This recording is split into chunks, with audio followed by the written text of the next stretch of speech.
Buenos días, hermanos y amigos. Es un gusto saludarlos. Yo soy el pastor Dixon Klinger y le damos la bienvenida a nuestro servicio dominical. Gracias por vernos. Estamos estudiando el libro de Hebreos. Es un libro tremendo, es un libro glorioso, donde se nos presenta a Cristo como superior, superior a los profetas, superior a los ángeles, superior a todo. Así que queremos a través del estudio de este libro mostrar de que el pacto que Jesucristo trajo es superior a lo que había antes, es superior a lo que cualquier hombre te puede ofrecer. Así que te invito para que te quedes con nosotros, tomes nota de lo que estamos diciendo, tomes tu Biblia y en unos minutos comenzamos. Dios te bendiga.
Hebreos capítulo 4.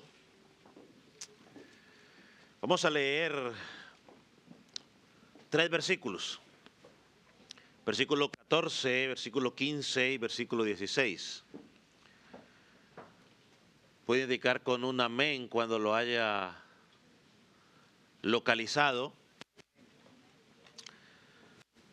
Si no tiene una Biblia, pues puede acercarse a alguien que tenga para que pueda leer con usted. O si no, puede levantar su mano y uno de los sugieres se acercará a usted y le facilitará una Biblia para que todos podamos leer la palabra del Señor. Dice la palabra del Señor de la siguiente manera, versículo 14. Por tanto, teniendo un gran sumo sacerdote que traspasó los cielos, Jesús, el Hijo de Dios, retengamos nuestra posesión, nuestra profesión, porque no tenemos un sumo sacerdote que no pueda compadecerse de nuestras debilidades, sino uno que fue tentado en todo, según nuestra semejanza, pero sin pecado. Acerquémonos pues confiadamente al trono de la gracia para alcanzar misericordia y hallar gracia para el oportuno socorro. Acompáñame en oración una vez más. Padre nuestro que estás en los cielos, te pedimos que nos muestres la verdad a través de este texto. Que no solo pueda ser entendido en nuestra mente intelectual, Señor, sino que pueda penetrar a lo más profundo de nuestro ser. Señor, que pueda producir fe en aquel que no tiene fe. Señor, que pueda traer claridad a aquel que está engañado. Señor, y que pueda traer fortaleza a aquel que está en la verdad. Señor, oramos para que no sean las palabras del hombre, Señor, sino que sean tus palabras. Y que también puedan ser recibidas no como palabra de hombre, sino como la palabra de Dios. Padre, gracias por la belleza de tu palabra. Gracias por la belleza de la obra de Cristo en la cruz del Calvario. Gracias porque nos has atraído a ti, como dice tu palabra, con esos lazos de amor, porque nos has permitido conocer tu verdad. Señor, y aquel que no te conoce, que hoy pueda ser atraído por esos lazos de amor a la verdad tuya. Que sean atraídos a Cristo, al único que puede dar vida. Señor, quita toda distracción de nuestras vidas hoy. Y que nuestro único enfoque sea tu palabra. Lo que tú quieres decirnos en esta mañana. En el nombre de Jesús. Amén. Puede tomar asiento.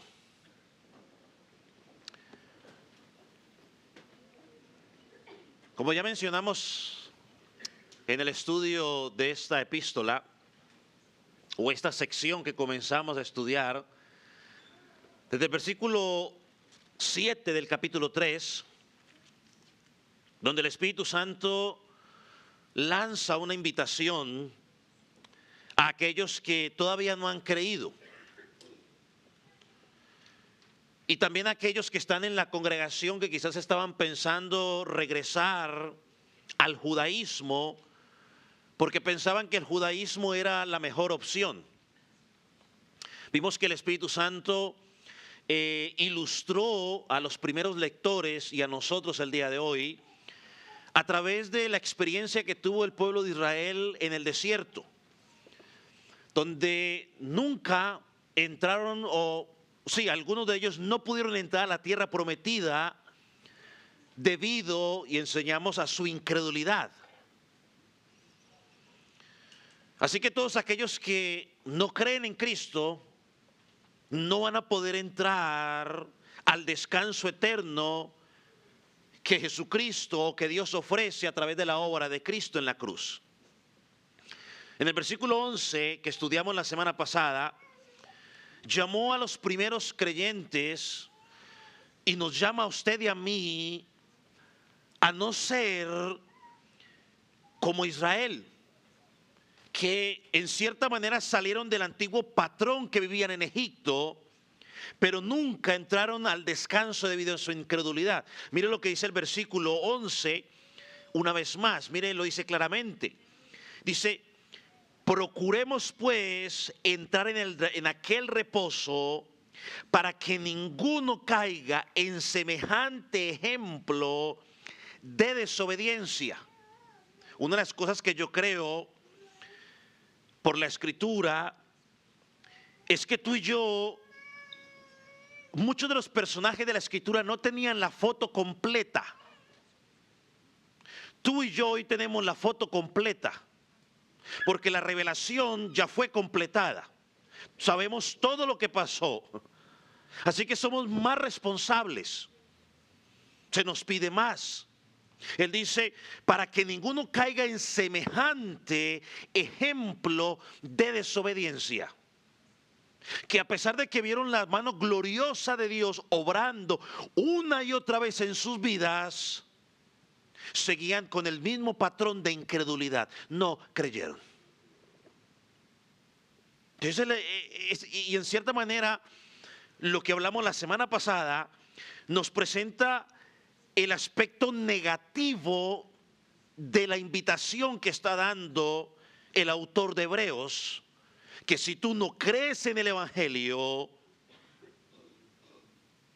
si no crees en la predicación, si no crees en Cristo, el aspecto negativo es que serás condenado.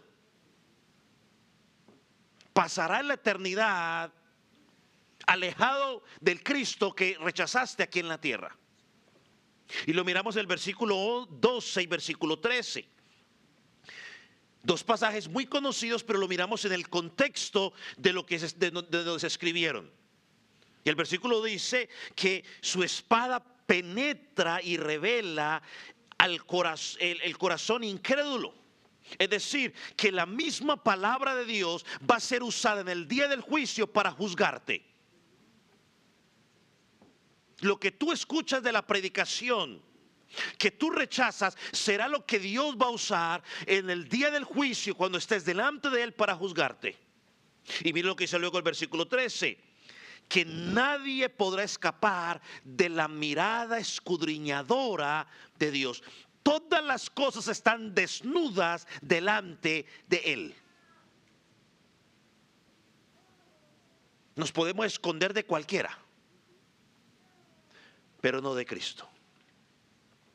Pero sin embargo ahora llegamos aquí al versículo 14 y llegamos al aspecto positivo de la invitación. Hermanos y amigos, en Cristo hay bendiciones hermosas. Y la salvación no se trata únicamente de escaparnos de ir al infierno, no se trata únicamente de eso. La salvación es mucho más que escaparnos de ir al castigo eterno del infierno por causa de nuestro pecado. Ser cristiano o el cristianismo es tan glorioso que si aún no existiera el infierno, sería todavía glorioso seguir a Jesucristo, porque estaríamos en una comunión eterna con Él. El versículo 14 al 16 nos presentan esa razón positiva por la cual abrazar la salvación. Es una invitación a venir a Cristo en fe y en arrepentimiento, no solo por temor al juicio, sino por la belleza de su gracia. Ahora Dios en su misericordia, en su soberanía, quizás puede usar que por el temor al juicio a algunos los atraiga y a otros los atrae simplemente porque vieron la belleza de su gracia. Pero eso, Él se encarga de ello. Él no solamente es un Dios justo, un juez justo, sí, sino que es un sumo sacerdote, dice el pasaje, misericordioso y fiel. Esos son dos aspectos de la salvación gloriosos que Dios los utiliza. Hoy el aspecto positivo, tenemos un gran sumo sacerdote. Al leer este pasaje parece ser que los opositores de los hermanos, de los primeros lectores, quizás algunos de ellos estaban burlando porque ellos sí tenían un sumo sacerdote y los cristianos no. Ellos pensaban que el cristianismo era una religión simple porque nosotros tenemos un sumo sacerdote, ustedes no. Ahora recordemos que el sumo sacerdote o el sacerdocio para Israel era de mucha importancia. Era de parte vital para el pueblo de ellos. Dios escogía una persona del linaje de Aarón para que él pudiera para poder relacionarse con su pueblo a través de ese sacerdote. Ese era un mediador que era entre los Dios y los hombres. Este mediador o este sacerdote ofrecía sacrificios para que Dios perdonara el pecado no solo del pueblo, sino también sus propios sacrificios. Era el que hacía una oración intercesora delante de Dios a favor del pueblo.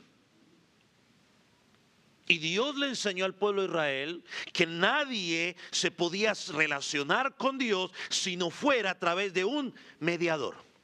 Ningún hombre podía jamás acercarse a Dios si no fuera a través de un mediador. A ellos no entendieron que eso era una sombra de lo que había de venir. Tú y yo hoy tenemos la revelación completa y ya entendemos que ese mediador que tenían momentáneo apuntaba nada más y nada menos que ¿a quién? A Cristo. Por eso hoy la palabra dice que hay un solo mediador, uno solo, ¿entre quién? Entre Dios y los hombres. Y ese mediador no es el pastor, ese mediador no es la iglesia, ese mediador no es ningún santo, ese mediador no es la madre de Jesús o María, ese mediador es Cristo. María no está intercediendo por nadie. María ahora en este momento está en la presencia del Señor gozándose. Ella no tiene tiempo de interceder.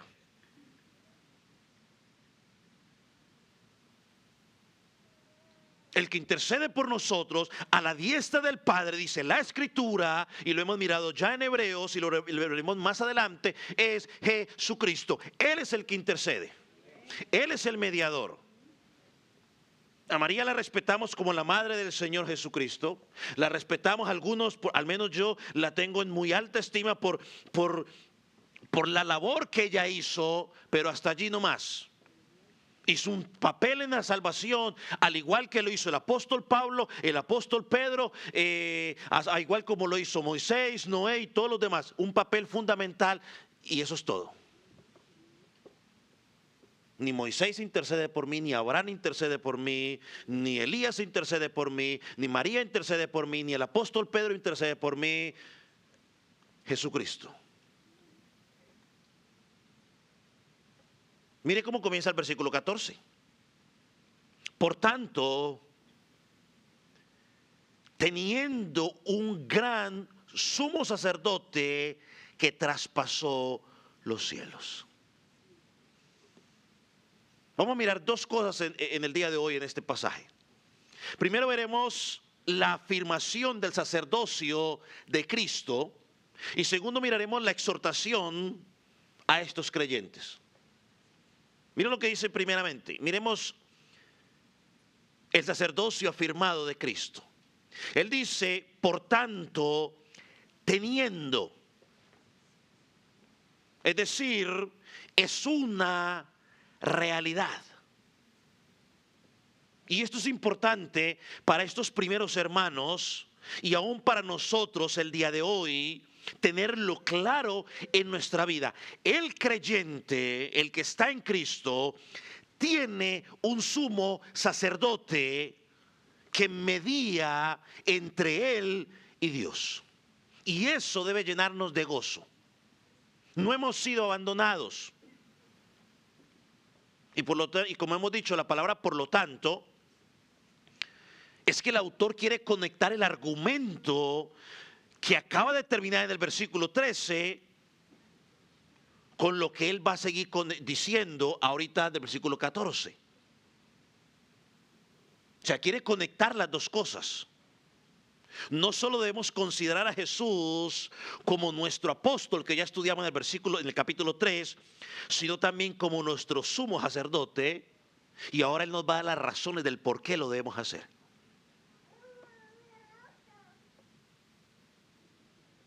Y él está recordando a esos hermanos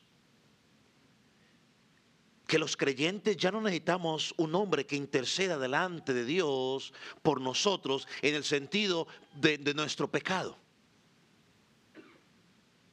Ellos tenían que entender que ese sistema sacerdotal judío había sido abolido en la cruz del Calvario, porque toda la labor de estos sacerdotes apuntaba exclusivamente a lo que Jesucristo haría en la cruz del Calvario, como ese cordero inmolado.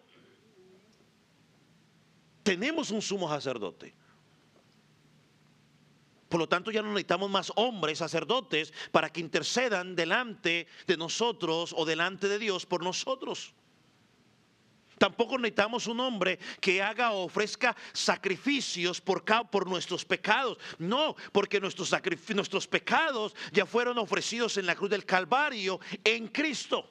La Escritura dice que en Él no había pecado y Él tomó el pecado sobre sí, por nosotros se hizo pecado, para que nosotros ahora se nos fuera aplicada su justicia. Ahora Él intercede por nosotros. Mire cómo el autor no solo afirma de que el cristiano ya tiene un sumo sacerdote, sino que empieza también a describir el sacerdocio de Cristo. Mire lo que dice, versículo 1. Perdón, ¿en qué versículo estoy? 14. Nos dice que este sumo sacerdote es nuestro. El texto dice, teniendo. Por tanto, teniendo. Literalmente está diciendo poseyendo. Esta es una de las más grandes bendiciones que nosotros tenemos en la vida cristiana. Todo el que está escondido en Cristo posee este sumo sacerdote. Es tuyo. No se trata de que tenemos una relación lejana con Él. No se trata simplemente de que sabemos que Él existe, Se trata de que tenemos una relación cercana con Él. Él es nuestro y nosotros somos de Él. Y ese término teniendo, mis estimados hermanos y amigos, nos recuerda la realidad de nuestra unión con Cristo. Somos uno con Él, estamos en Él. Por eso el apóstol Pablo dice, ya no vivo yo, más que Él vive en mí. Es una relación cercana. Los judíos no podían decir eso, porque su sumo sacerdote era humano. Si ellos tenían algún problema, tenían que ir a buscar al sacerdote donde estuviera su casa, y si estaba ocupado, pues no podía contestarle. Pero el creyente tiene un sumo sacerdote que nunca está ocupado. Que no importa la hora que usted se acerque al trono de su gracia, usted va a encontrar su respuesta. O Él va a estar allí. Él es nuestro sumo sacerdote y debemos estar confiados. Lo segundo que nos dice el autor es que no es cualquier sumo sacerdote. Miren lo que dice, teniendo un gran sumo sacerdote. Un gran sumo sacerdote. Y dicen los estudiosos que usa la palabra mega, de donde nosotros tenemos que decir algo que es que inmenso, grande. Mega iglesia, Megatron, ¿no? También dicen que esa palabra mega también habla de algo que es ilustre, dignísimo, excelentísimo.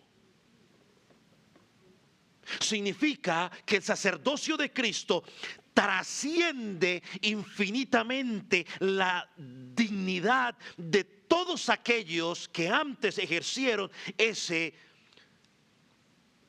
puesto. Él pertenece a un hombre superior, a un orden superior. Y eso lo miraremos más adelante en el capítulo 7 cuando lleguemos allí. Él pertenece a un orden superior. Todos los otros venían del linaje de Aarón, de otro hombre. Él no pertenece a ese linaje. Él es grande no solo por lo que Él es, lo estudiamos en el capítulo 1 y capítulo 2, que Él es el Hijo de Dios, sino por la perfección de la obra que Él realizó a nuestro favor. Él fue el único que pudo redimir el pecado de su pueblo. Fue el único que pudo propiciar o aplacar la ira de Dios, que es 3 veces santo. Es el único que nos puede llevar delante de la presencia de Dios. Y esto, conocer esto, debe ser de gran estímulo para el creyente, para cada día vivir una vida de rectitud delante de Dios. Y aquel que no conoce a Cristo, esto debe llevarlo a decir, yo necesito a ese Cristo. Porque ninguna de tus buenas obras va a ser suficiente. Ninguna. Porque tus obras y mis obras fuera de Cristo, la Escritura dice que son vistas como trapos de inmundicia delante de Dios. Si no entiende lo que es un trapo de inmundicia, entonces es un trapo sucio. Lo tercero que vemos, que va un poco relacionado quizás con la burla que recibían estos hermanos por los judíos, es que el sumo sacerdote no está perdido. Miren lo que sigue diciendo el versículo. Teniendo un gran sumo sacerdote, ¿qué pasó con él? Que traspasó los cielos. O sea, el argumento que quizás presentaban los judíos era que el cristianismo, los cristianos, era deficiente porque no tenían un sacerdote de carne y hueso presente al cual ellos pudieran acudir. Aparentemente no lo encontramos. Pero como miremos más adelante en el capítulo 5, estos hermanos quizás no sabían defender la doctrina o de lo que ellos habían creído. Por eso Pedro nos dice que tenemos que nosotros estar siempre preparados para dar respuesta en cuanto a lo que creemos, defender nuestra fe. La pregunta que ellos tenían que hacer o que nos tenemos que hacer nosotros, o cuando nos preguntan ¿dónde está tu sumo sacerdote?, le tenían que contestar: es que mi sumo sacerdote no está aquí al lado mío en carne y hueso, sencillamente porque él traspasó los cielos, literalmente pasó por medio de los cielos. Y está ahora a la diestra del Padre, sentado a su derecha, es decir, sentado en su trono de autoridad, intercediendo por los suyos.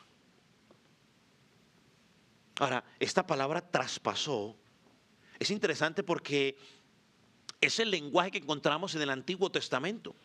Cuando el sumo sacerdote cruzaba el velo para entrar al lugar santísimo. Pasaba del lugar santo al lugar santísimo, donde simbólicamente en el lugar santísimo se manifestaba ¿qué? La presencia de Dios en el día de la expiación. Ese velo representaba la barrera que había entre Dios y los hombres a causa de ¿qué? Del pecado. Dios un Dios santo y el hombre un hombre pecador. El sumo sacerdote tenía que atravesar ese lugar una vez al año, no antes, sin haber ofrecido sacrificio por sí mismo, para luego poder ofrecer perdón para los otros. Pero cuando el Espíritu Santo afirma que Él traspasó los cielos, no está diciendo que Jesucristo pasó realmente a ese lugar santísimo. Por eso no está con nosotros. Y podemos encontrar al menos 5 cosas que representa esto. En primer lugar, Él explica la razón por la cual los judíos no podían ver a Jesús, nuestro sumo sacerdote, estando en medio de ellos. No lo podían ver porque Él ya había completado su obra redentora a favor de su pueblo. Jesús no traspasó el velo del templo, sino que Él atravesó los mismos cielos para ir a la presencia de Dios. No fue un lugar como el lugar santísimo que simbolizaba la presencia de Dios, sino que fue directamente al lugar donde está la presencia de Dios. Por eso no está físicamente con nosotros. Está a la diestra del Padre. En segundo lugar, podemos ver que el autor desea mostrar la superioridad de Jesús sobre Aarón y sobre el sacerdocio de Aarón. Ya él habló sobre la superioridad de Cristo sobre todas las cosas, la superioridad de Cristo sobre los ángeles, sobre Moisés. Ahora está hablando de la superioridad de Cristo sobre el gran Aarón, donde venía todo el linaje de los sacerdotes. Aarón y todos los sacerdotes que venían en su línea solamente entraban a la presencia terrenal de Dios, si lo podemos llamar de esa manera, allí el lugar santísimo. Pero Jesús, en cambio, pasó directamente a la presencia real del Dios Padre y allí permanece. El sumo sacerdote entraba al lugar santísimo, hacía lo que tenía que hacer y luego ¿qué pasaba? Nos vemos. Luego regreso. Jesucristo entró a la mera presencia de Dios y allí permanece. Porque está a la diestra del Padre. Por eso ellos no lo podían ver. Porque está en la presencia del Padre. Infinitamente superior a los sacerdotes terrenales. En tercero, que podemos notar, el autor quiere mostrar la superioridad del sacrificio hecho por el Señor Jesús. Si el sacrificio de Jesucristo no hubiera sido aceptado por el Padre, Él no hubiera atravesado los cielos. En este caso Dios le hubiera dicho, Dios Padre hubiera dicho, has pecado contra mí, no puedes presentarte ante mi presencia. ¿Qué pasaba cuando el sumo sacerdote entraba al lugar santísimo y entraba en pecado? No salía vivo.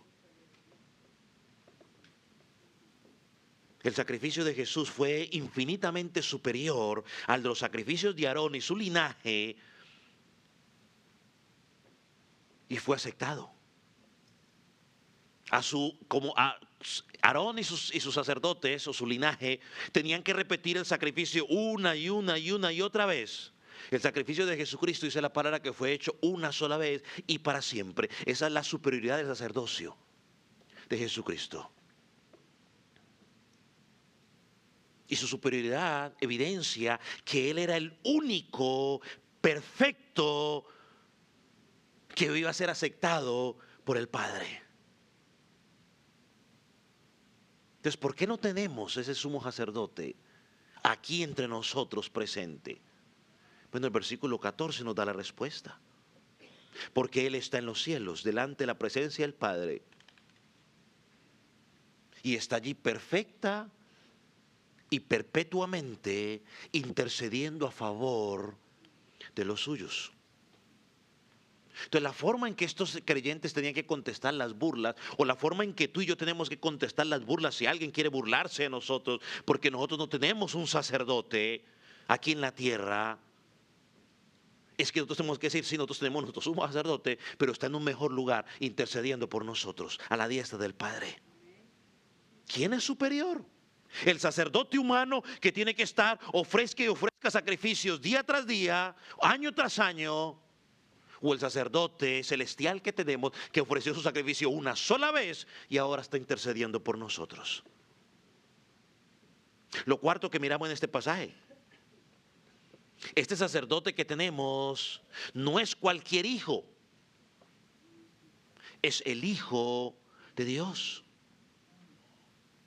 El autor de Hebreos, el Espíritu Santo a través del autor de Hebreos, nos está recordando: Jesús es el Hijo de Dios. Y si lo alineamos con lo que hemos aprendido en el capítulo 2 y capítulo 1, si es el Hijo de Dios, significa de que Él es Dios. En la iglesia del Calvario, en esta congregación, creemos que Jesucristo es Dios. La segunda persona de la Trinidad es Dios, tiene los mismos atributos, es Dios.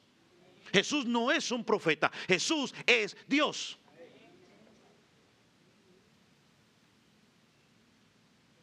Fue crucificado en el Calvario, sufrió, derramó su sangre, fue escupido,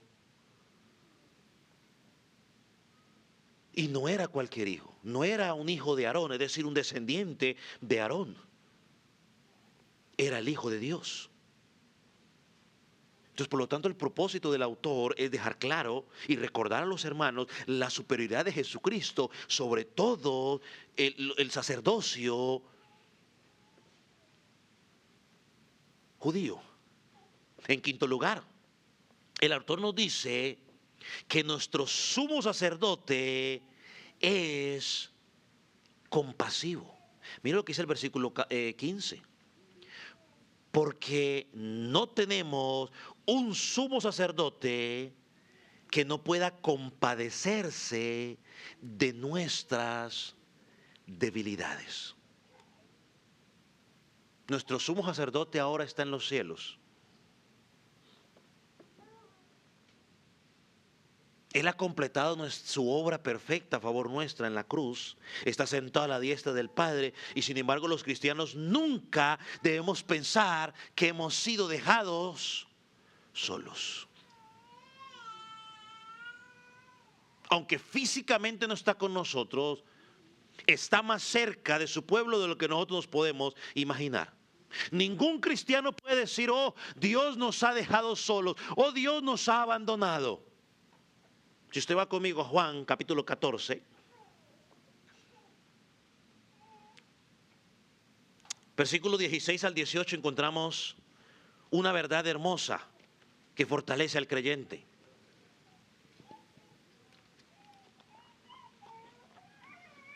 Juan 14, 16, 18. Quizás cuando el Señor Jesucristo le está hablando a sus discípulos que se va a ir, de pronto en ellos había cierta tristeza porque no iba a estar más con ellos. Recuerdo, habían pasado 3 años y medio con Él, entonces habían desarrollado cierta amistad. Y Él le dice: yo rogaré al Padre y os dará otro consolador para que esté con vosotros cuando las cosas van bien. No, dice para que esté con vosotros para siempre. El Espíritu de verdad, el cual el mundo no puede recibir, porque no le ve ni le conoce, pero vosotros le conocéis, porque mora en vosotros, y estando en vosotros no os dejaré huérfanos, vendré a vosotros. ¿Dónde mora el Espíritu Santo? El Espíritu Santo no anda que se sale y que viene, que se sale y que viene. Que dele la bienvenida al Espíritu Santo. Un momento, ¿cómo que dele la bienvenida? Si es que Él vive en el creyente. Suena bonito, dele la bienvenida al Espíritu Santo. No, a usted le doy la bienvenida que estaba y llegó. Pero el Espíritu Santo vive en mí. ¿Cómo que dele la bienvenida? ¿Cuándo se salió? Que Él no anda saliendo y entrando. No, si Él vino a ti, ahí va a quedar hasta el día de que te mueras.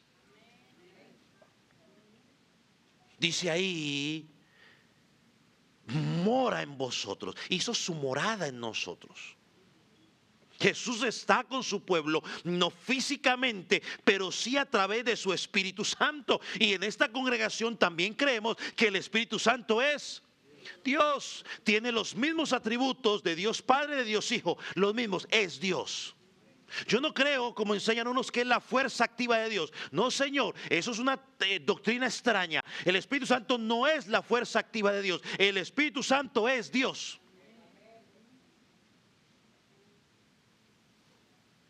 Es la garantía que Dios nos dejó de que la salvación que nos ha dado cuando creemos en Él es permanente. Para eso son las garantías, el anticipo.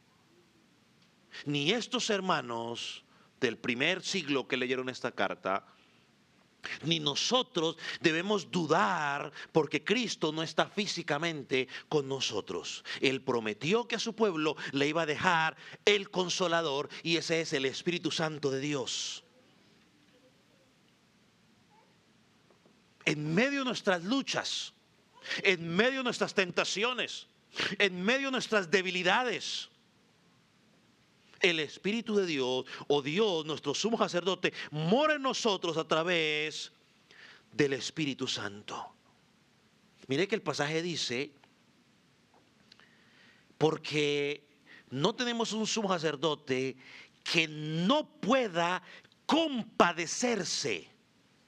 Esa palabra compadecerse significa, o quiere decir simpatía,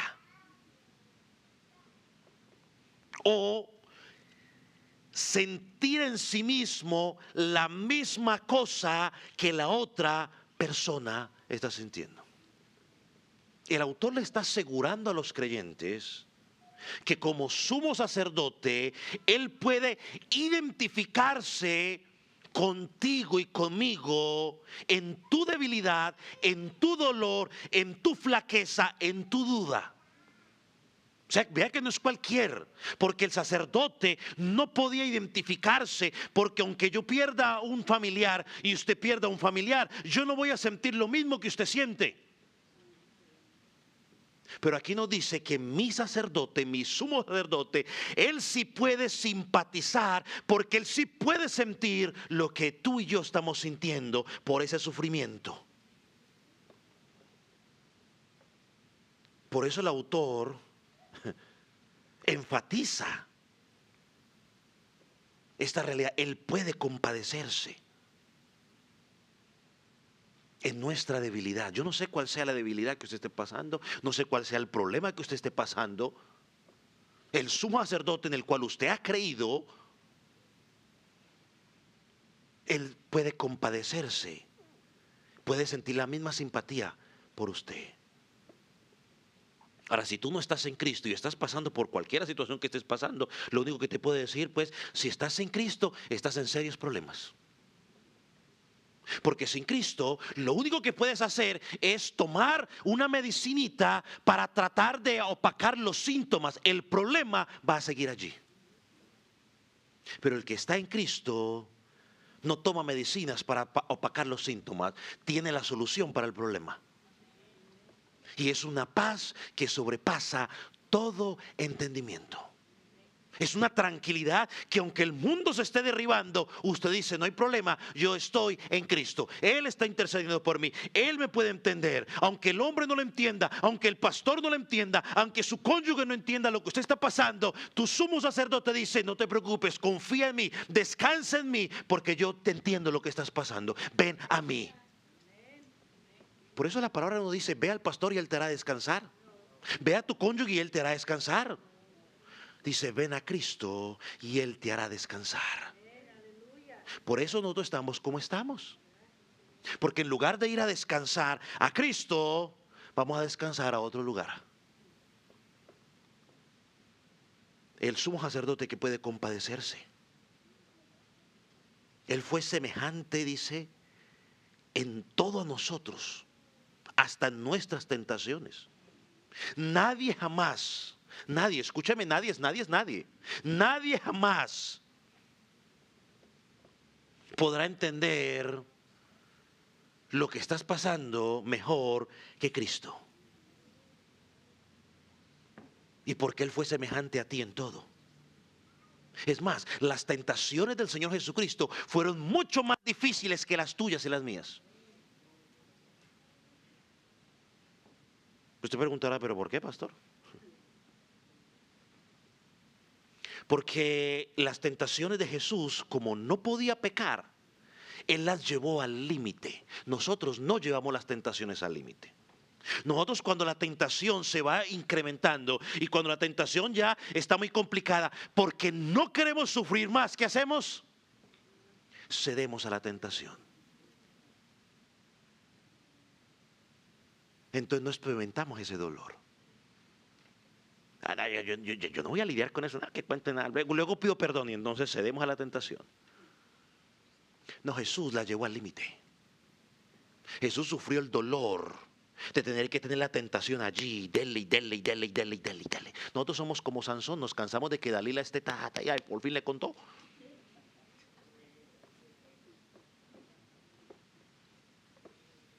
Ya no queremos lidiar con esa cuestión, y ya no quiero lidiar con eso, pues vamos a ceder. Dios perdona. Jesús no, Jesús la llevó al máximo. Así que nadie lo puede entender mejor. Nadie le puede decir a Jesús, Jesús, es que tú no entiendes. No, Él sí entiende lo que tú estás pasando. En Mateo capítulo 4, cuando Jesús fue llevado al desierto por el Espíritu Santo para ser tentado por Satanás, Jesús lo tentó en todas las formas que Satanás tienta al hombre, en todas. Lo tentó en la codicia, no somos tú y yo tentados en la codicia, lo tentó en la codicia. Lo tentó en el poder. ¿A quién no le gusta tener poder? A todos nos gusta tener poder. No digamos que no, queremos tener poder. Si estamos en algún lugar donde alguien tiene liderazgo, yo quiero ser el líder, porque yo lo haría mejor. Nos gusta el poder. Si no, preguntan a las esposas que quieren agarrar el poder en el hogar. A todos nos gusta el poder. Lo tentó en el poder. Y Jesucristo se mantuvo firme. Y mírenlo, y lo tentó en una más. ¿Saben cuál lo tentó? En el orgullo. Si eres hijo de Dios, pruébame que tú eres hijo de Dios. Le tocó el orgullo. A nosotros nos tocan el orgullo y de una vez, ¿cómo me van a hacer eso a mí? Yo no merezco eso porque... Y somos vencidos porque cuando el orgullo, ¿y qué va a decir la gente? Entonces cuando empezamos a pensar, ¿y qué va a decir la gente? Nos derretimos y bueno, porque la gente, por cuidarme de la gente, ¿qué importa qué pasa con Dios? Un momento. No, lo que debe importar no es qué piensa Dios, no qué diga la gente. Porque es que la gente va a pensar de ti dependiendo a cómo tú acciones. Si a ellos les gusta cómo tú estás funcionando, ellos están contentos y tú eres la maravilla. Pero una vez que tú llegues a hacer una sola cosa que no está de acuerdo con ellos o que tú contradigas lo que ellos están diciendo, empiezan los problemas. Le tocó el orgullo. Así que Dios sabe, o Jesús sabe lo que es ser tentado en la codicia o la avaricia. Él sabe lo que es tentado en el poder y sabe lo que es ser tentado en el orgullo. Y aquí podríamos ir desglosando qué más entra entre orgullo, entre codicia, poder, orgullo. Pero hermano, créame que todas entran allí. Todas entran allí, en codicia o en avaricia, en el poder, orgullo. Y Jesús lo llevó hasta el límite. Cuando entramos en la tentación, en las dudas, en las flaquezas, en nuestra fe, debemos recordar que nuestro sumo sacerdote puede compadecerse de nosotros. Él sabe lo que estamos pasando. La diferencia fue que Él nunca pecó.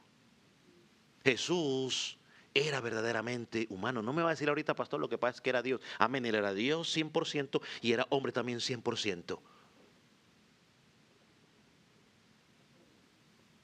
Y venció la tentación. Hermano, esa es nuestra esperanza en la debilidad. Esa es nuestra esperanza en los sufrimientos. Yo no sé, tú que estás en Cristo, ¿por qué situación estás pasando en este momento? Tienes un sacerdote, acércate a Él.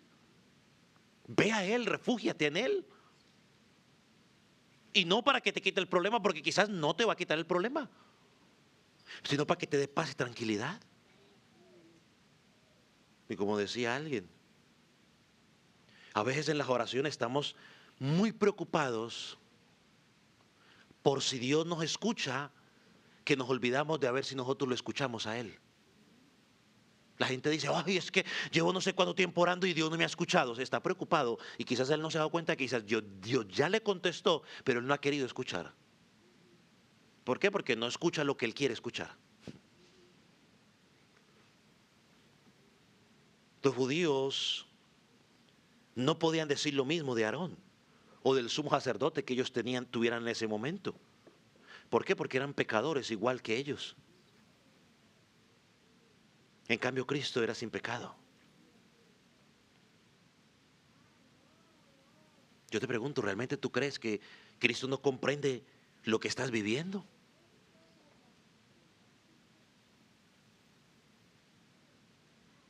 ¿Realmente tú crees que Cristo no entiende las tentaciones que tú estás pasando en este momento? ¿Realmente tú crees que Dios te dejó solo?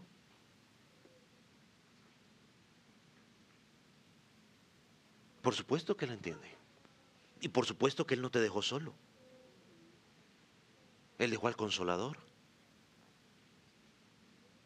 Ahora miremos la última parte de esta sección donde hablaremos sobre la exhortación que presenta el pasaje. Lo primero que miramos es que debemos mantenernos firmes en nuestra profesión o en nuestra confesión. Mira el final del versículo 14, no va a pensar que me olvidó, no, ahí está. Dice, Jesús el Hijo de Dios, retengamos nuestra profesión. En otras palabras, el llamado del autor es a retener, a ser fieles a lo que hemos confesado en el principio. Mantente firme. Más adelante él va a decir en Hebreos, y lo vamos a estudiar, que nosotros no somos de los que retrocedemos, sino que somos de los que nos mantenemos firmes. ¿Por qué nos mantenemos firmes? Porque tenemos un sumo sacerdote. Un sacerdote que no me ha abandonado. Un sumo sacerdote que intercede por mí. Un sumo sacerdote que dijo en su palabra que está preparando morada para mí. Un sumo sacerdote que dijo en su palabra que prometió que iba a regresar por mí. Entonces yo me mantengo firme esperándolo. Me mantengo firme en la confesión que yo hice. Porque es que nosotros no confesamos a Cristo por la emoción del momento. Confesamos a Cristo por entendimiento. Porque hemos entendido quién es. porque hemos entendido lo que somos. Hermanos, debemos comprender que abandonar al sumo sacerdote es abandonar cualquier esperanza.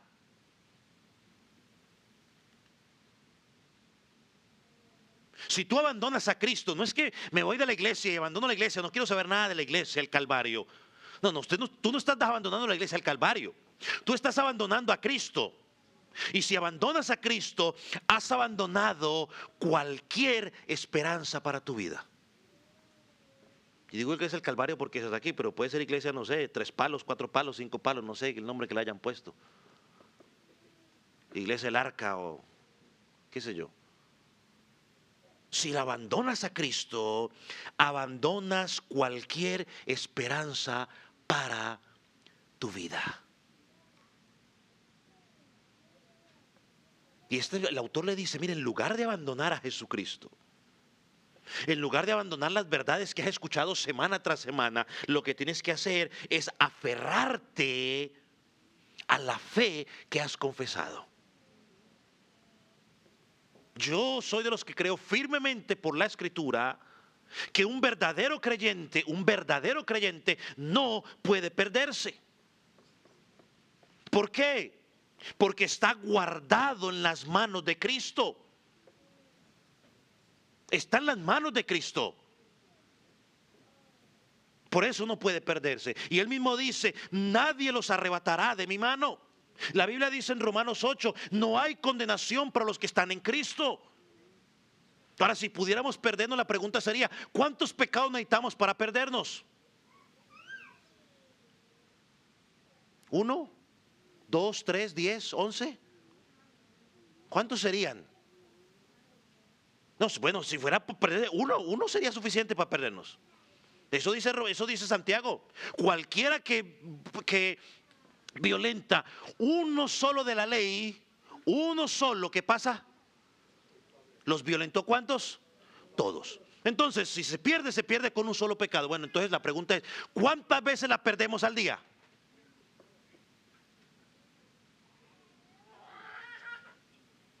Ahora, no me va a decir usted ahí que usted no peca. No, pastor, perdóneme, pero desde hace 8 días no peco, no volví a pecar. Bueno, pues le acabo de decir que acabo de pecar por mentiroso. Porque muchas veces pecamos por omisión o por acción. Es decir, teníamos que hacer algo y no lo hicimos. El verdadero creyente está escondido en Cristo. Porque está guardado en la mano de Él. Sin embargo, el autor nos insta en el pasaje a perseverar, porque la perseverancia, y escúcheme con atención, la perseverancia en la vida del creyente no es un requisito para ser salvo, pero es una evidencia de que es salvo. La perseverancia demuestra que tu fe no está puesta en una iglesia, no está puesta en un pastor, sino que tu fe está puesta en Cristo, que tú caminas con tus ojos puestos en el Señor Jesucristo, en el autor y consumador de la fe. Tampoco estoy diciendo ahora que esta enseñanza significa de que tú ahora eres libre para comenzar a vivir la vida loca. Que porque el Señor es misericordioso y perdona. No, Señor. El apóstol Pablo, inspirado por el Espíritu Santo, conociendo ese razonamiento humanista donde nos gusta justificar las cosas, dijo, ¿perseveraremos en el pecado porque la gracia abunda? Y él contestó, claro que sí. Dijo, de ninguna manera. Un momento. La Biblia en ningún lado nos da libertad para el pecado. Es más, la Biblia dice en Juan, en primera de Juan, dice que no se ha manifestado lo que hemos de ser, que esperamos su regreso y que todo aquel que está esperando su regreso, ¿qué hace? Se purifica a sí mismo porque lo va a recibir.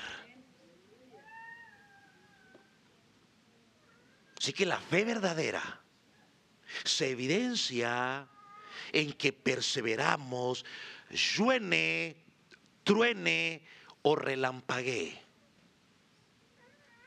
Y como estamos en temporada de huracanes, pues perseveramos aunque haya huracanes. usando terminología moderna. Perseveramos.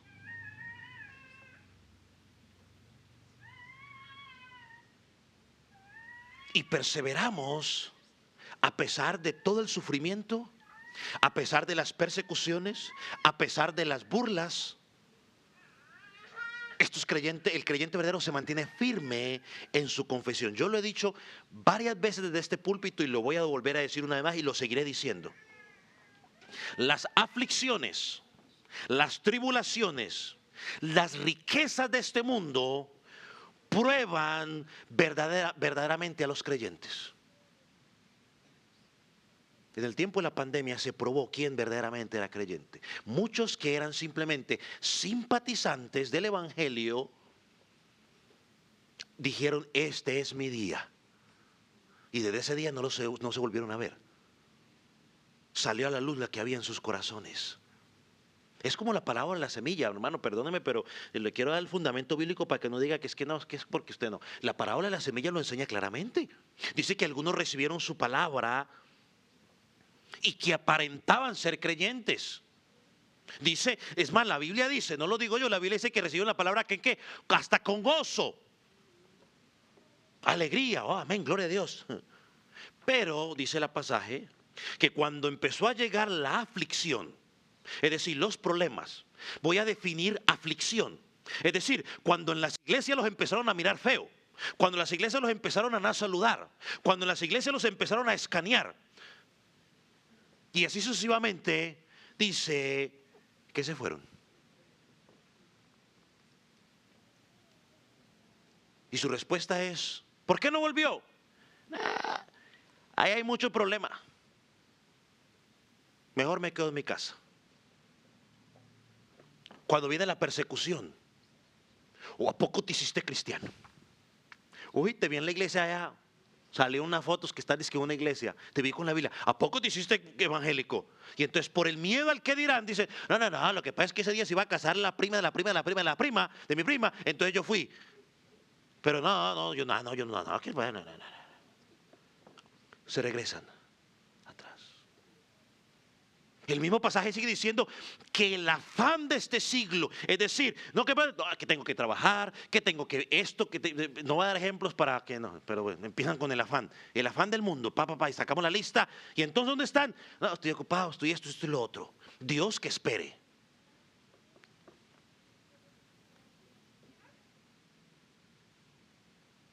En esos momentos es que demuestra muchas personas que su confesión pública que hicieron, que hasta muchas veces sirvieron en iglesias, simplemente demostró que era una confesión vana. Les pasa lo que le pasó a Demas. La Biblia, el apóstol Pablo dice que Demas amó al mundo. Amó al mundo, los placeres del mundo. Y la Biblia dice claramente que el que ama al mundo se constituye, ¿qué? Enemigo de Dios. No puedes amar a Dios ni al diablo al mismo tiempo. O sea, hay gente que quiere quedar bien con el diablo y con Cristo. No se puede. No se puede. El verdadero creyente, no importa la aflicción, no importa la persecución, no importa que lo miren feo, que lo miren bonito, no importa que no lo reconozcan en nada, no importa nada, y él sigue a Cristo. Lo sigue. Porque es que los problemas siempre van a estar. Siempre. Así que eso no es excusa para decir yo no sirvo a Cristo. Yo le digo a la gente que me dice, no, pues que me dice, y es que no viene del Calvario que porque viene sutano. Yo siempre le digo, pregúntele, ¿y por qué no va a la iglesia de la esquina donde no va nadie de aquí al Calvario? ¿Por qué no van? Sí, porque es que no vienen porque viene sutano aquí. No vienen, ¿por qué? Porque, como dice Juan, aman el mundo, aman sus tinieblas. Y la excusa perfecta es decir, no voy a ir al Calvario porque ahí va tal persona. Esa es la excusa. Y nosotros se la compramos. No se la compre, dígale, pues entonces vaya a la esquina, la iglesia de la esquina, que allá no va ninguna de esa iglesia, y congréguese allá, sirva allá, sea eficaz allá. A ver qué te dice.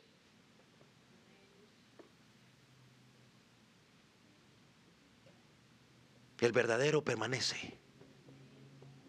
Segunda exhortación que encontramos aquí dice, acerquémonos al trono de la gracia. Versículo 16 dice, acerquémonos pues confiadamente al trono de la gracia para alcanzar misericordia y hallar gracia para el oportuno socorro. Glorioso versículo. Como tenemos a Jesús como nuestro sumo sacerdote, no queda otra opción para nosotros. O sea, es que hay dos opciones. Yo siempre le digo, hay dos opciones, no hay ni tres ni cuatro.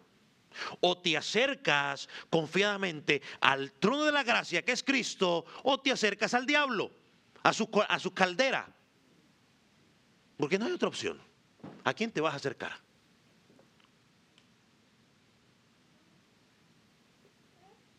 El apóstol Pedro, al escribir a las iglesias de Asia Menor, les dijo algo parecido en 1 Pedro 3:18. Les dijo, porque también Cristo padeció una sola vez por los pecados, el justo por los injustos, para llevarlos a Cristo. Él ha sido nuestro sumo sacerdote para llevarnos a Cristo. Y esta frase, el trono de la gracia, no es otra cosa que llevarnos a Dios mismo. Dios sentado en su trono. Y note que no dice el trono de las obras. No dice el trono de las capacidades. Dice el trono de ¿qué? De gracia. Y la gracia es algo que no lo merecías o no lo merecemos. Y dice, acércate con confianza.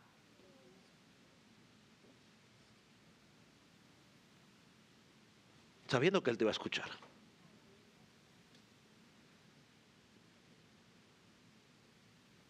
Cuando nos acercamos a Él, nos acercamos confiadamente. No haga lo que mucha gente hace conmigo. Mira, hermana Lourdes, va, dígale usted.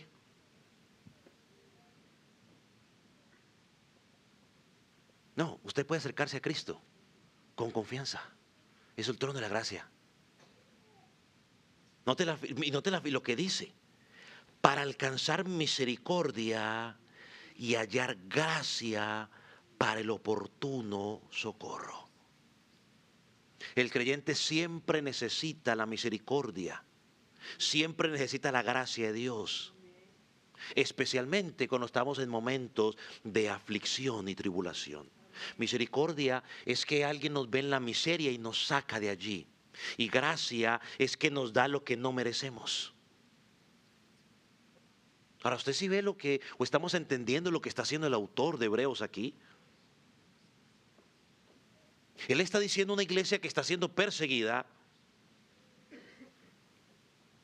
que está siendo maltratada, y le dice, mire, usted tiene un sacerdote en el cual se pueden acercar confiadamente y van a encontrar en él misericordia y gracia. Y note el pasaje.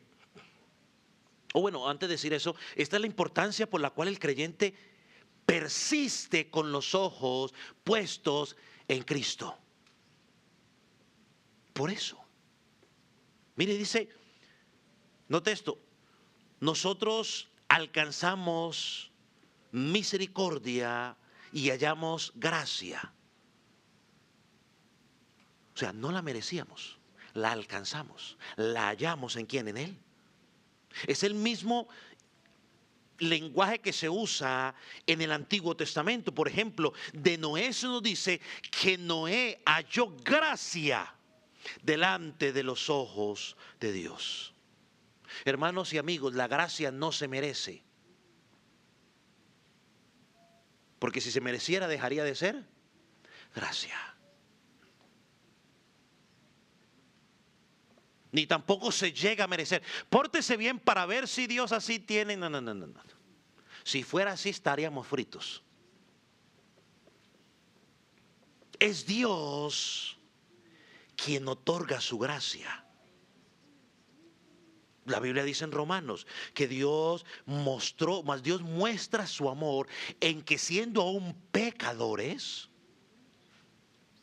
la Biblia dice que estábamos muertos, y muertos es muertos. ¿En qué estábamos muertos? En delitos y pecados. Y Dios, aún viéndonos en esa condición, dice que a pesar de eso, hallamos gracia en Él y nos alcanzó. Por eso nos podemos acercar a Él, a clamar por misericordia, a clamar por gracia.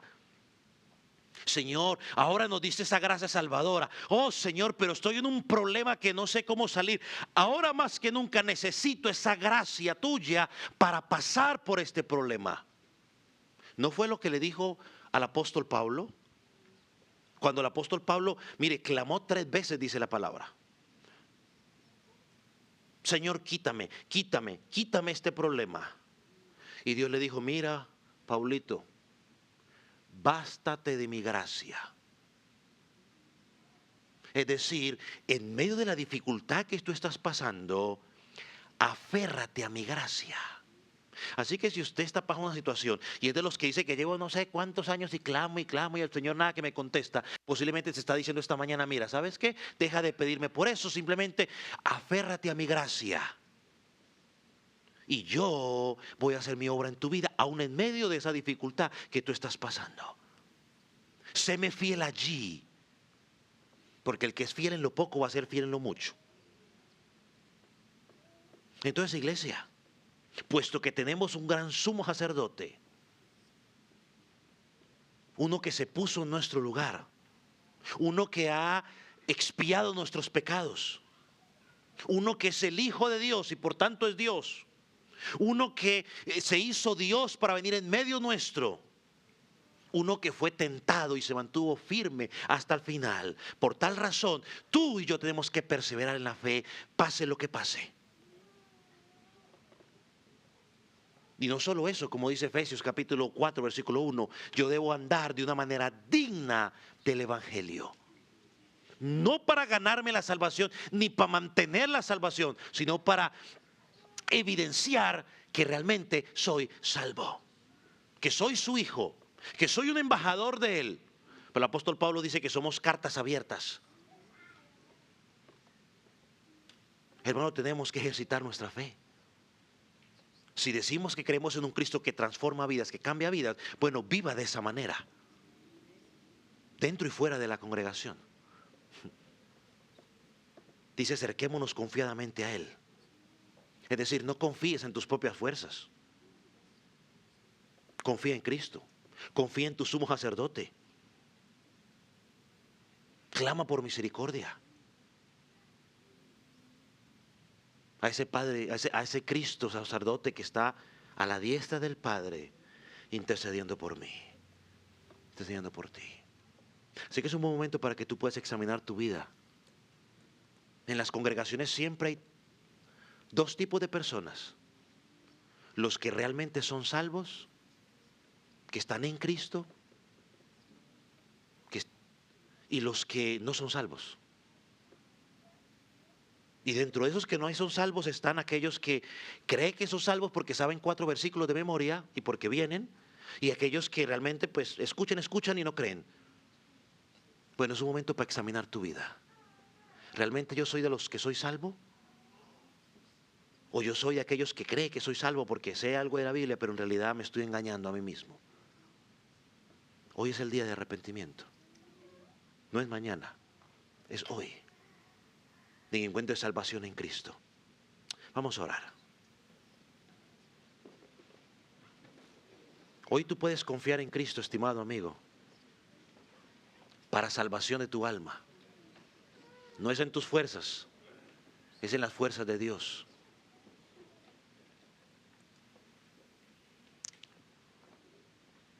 Y tú que quizás estás sin Cristo te estarás preguntando, pastor, ¿y yo qué puedo hacer para ser salvo? Bueno, la palabra del Señor enseña claramente, cree en el Señor Jesucristo y serás salvo. Creer en Cristo, estimado amigo, implica que tú entiendes que eres un pecador y que tu pecado, has pecado contra Dios. Y como pecador, la ira de Dios está sobre tu vida. Creer en Cristo significa de que Él murió en la cruz cargando tu pecado. Y que al creer en Él tú serás perdonado. Porque su justicia perfecta ha sido puesta sobre tu vida. Creer en Cristo, estimado amigo, es más que repetir una oración. Creer en Cristo significa que ahora tu vida va a ir dirigida por lo que Dios dice en su palabra, no por lo que dice el mundo. Significa de que te arrepientes, que das un cambio en tu vida y que ahora comienzas a seguir al Señor Jesucristo y dirigir tu vida por lo que Él enseña en su palabra. Eso es creer. Tu creer se va a evidenciar, como dice el apóstol, Juan el Bautista, en frutos dignos de arrepentimiento. Padre amado, te damos gracias por darnos a Jesucristo. Gracias por ese gran sumo sacerdote que ha atravesado los cielos, que está sentado a la diestra del Padre. Gracias por ese sumo sacerdote que conoce nuestras tentaciones, nuestras debilidades. Gracias porque fue tentado en todo, pero no pecó. Te alabamos, porque hoy podemos acercarnos confiadamente a Él, buscando misericordia, buscando socorro en la dificultad. Señor, pero también oramos por aquellos que no te conocen. Aquellos que todavía están fluctuando, Señor, entre el mundo y ti, y Cristo. Señor, oramos para que tu verdad sea revelada a sus vidas y puedan entender, Señor, que necesitan verdaderamente estar en ti. Te pedimos para que ellos puedan ver a Jesús como es sumo sacerdote. Te pedimos que toques sus mentes, que te quites toda excusa que pueda haber en ellos para no acercarse a ti. Abre sus ojos del entendimiento, que la luz del Evangelio pueda resplandecer en sus vidas, para que ellos verdaderamente puedan creer en ti, puedan confesar fe en ti y puedan caminar una vida nueva, como dice tu palabra. Señor, que puedan entender que el único camino a la salvación es Jesucristo. Y hoy puedan en sus propias palabras pedir perdón y arrepentimiento. Señor, fortalece nuestra fe. Aquellos que están en ti, fortalece tu fe. Señor, aquellos que están en ti, que están pasando por dificultades, por aflicciones. Señor, que hoy puedan entender que hay un sumo sacerdote que está allí para ellos, para fortalecerlos, para darles vigor. Señor, te pedimos que nuestra fe no decaiga. Padre, gracias. Gracias, Jesús. Porque sin ti nada podemos hacer. Padre, tu palabra fue hablada.